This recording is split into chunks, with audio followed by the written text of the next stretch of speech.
सासू माँ की नई सहेली। प्रिया किचन में चाय बना रही होती है और सुमन ड्राइंग रूम में बैठकर मजे से टीवी देख रही होती है। तभी दरवाजे की घंटी बजती है। प्रिया, जरा देखना तो कौन आया है। देखती हूँ मम्मी जी। प्रिया दरवाजा खोलती है तो सामने पड़ोस वाली विमला आंटी खड़ी होती है। नमस्ते आंटी जी, कैसी हैं आप?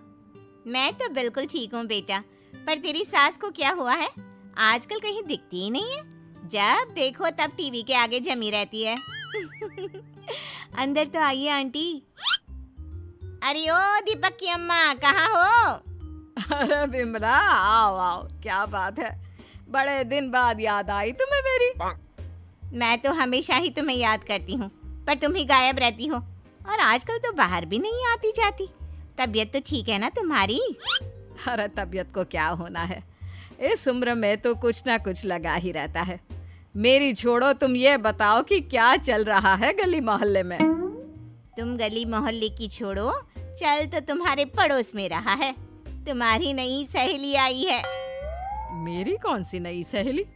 मैं तो यहाँ बस तुमसे बातचीत कर लेती हूँ या फिर बाजू वाली शर्मा की बहू से दो चार बातें कर लेती हूँ। इसीलिए तो कहा कि तेरी नई सहेली आई है। अब कोई पड़ोस में आया है तो बात तो होनी ही है। कम से कम इसी बहाने हमारा भी एक ग्रुप बन जाएगा। फिर सब मिलकर अपनी बहुओं की शिकायतें किया करेंगे। दोनों हंसने लगते हैं। तभी प्रिया चाय लेकर आती है और सामने टेबल पर रख देती है। दोनों चाय पीती हैं और बातें करते हैं। चलो मैं चलती हूँ, अब कल मिलते हैं। राम राम। अगले दिन प्रिया किचन में कुछ काम कर रही होती है और सुमन आराम से सोफे पर बैठकर मटर छिल रही होती है। तभी डोरबेल बजती है। प्रिया दरवाजा खोलती है तो सामने उनकी नई पड़ोसन खड़ी होती है। जी, आप कौन? मैंने पहचाना नहीं। नमस्ते बेटा, मैं शारदा, आपके बगल वाले घर में अभी 2-4 दिन पहले ही शिफ्ट हुए हैं। ओह अच्छा। नमस्ते आंटी, अंदर आइए ना आप। देखिए तो मम्मी जी, आज कौन आया है। इतना कहकर प्रिया किचन में चाय बनाने चली जाती है। नई पड़ोसन को घर पे देखकर सुमन थोड़ा हैरान हो जाती है। नमस्ते बहन जी, मैं शारदा, आपकी नई पड़ोसन। अच्छा, आप हैं हमारी नई पड़ोसन। आइए आइए, और बताइए कैसी हैं आप? जी बिल्कुल ठीक हूँ। वो दरअसल घर पर छोटी सी पूजा रखवाई थी, बस उसी का प्रसाद देने चली आई। सोचा इसी बहाने नए पड़ोसियों से भी मुलाकात हो जाएगी। ये तो बहुत अच्छा सोचा आपने। सुमन प्रिया को आवाज लगाती है। अरे ओ बहू, जरा चाय पानी का तो आके पूछ लो।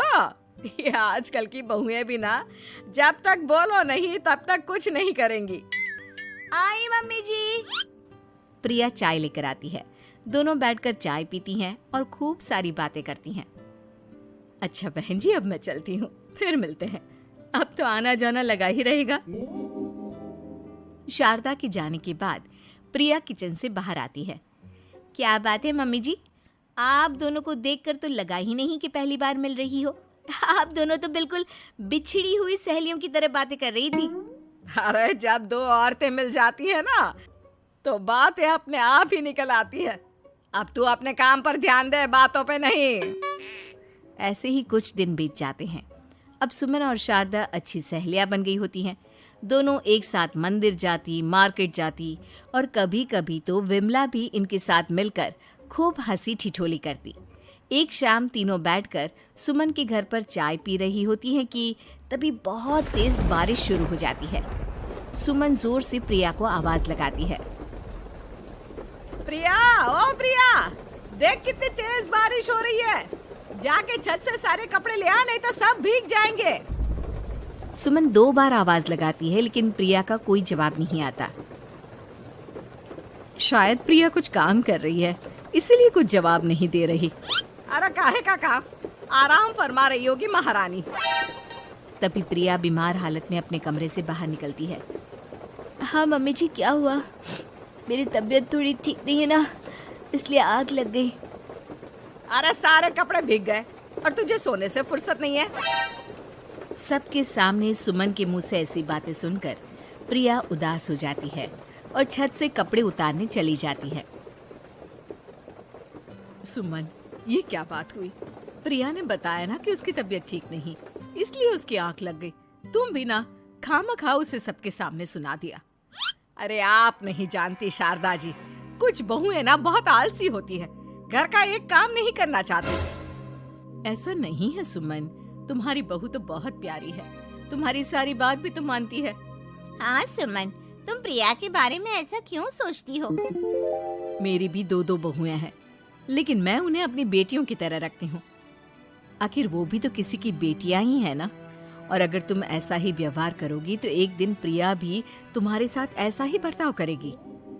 शारदा और विमला की बातें सुनकर सुमन की तो बोलती बंद हो जाती है। वहीं प्रिया भी बाहर से सारी बातें सुन रही होती है।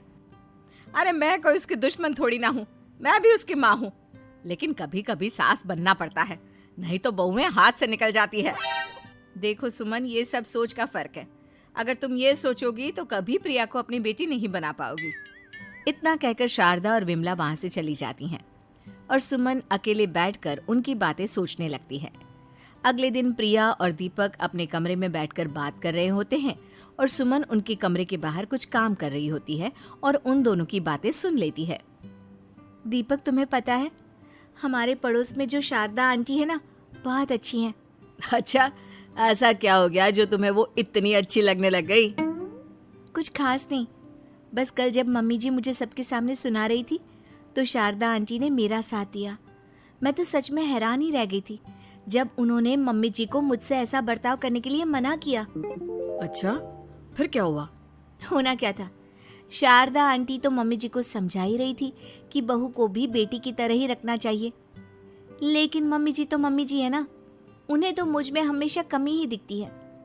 काश मुझे भी शारदा आंटी जैसी सास मिली होती जो मुझे भी अपनी बेटी जैसी समझती।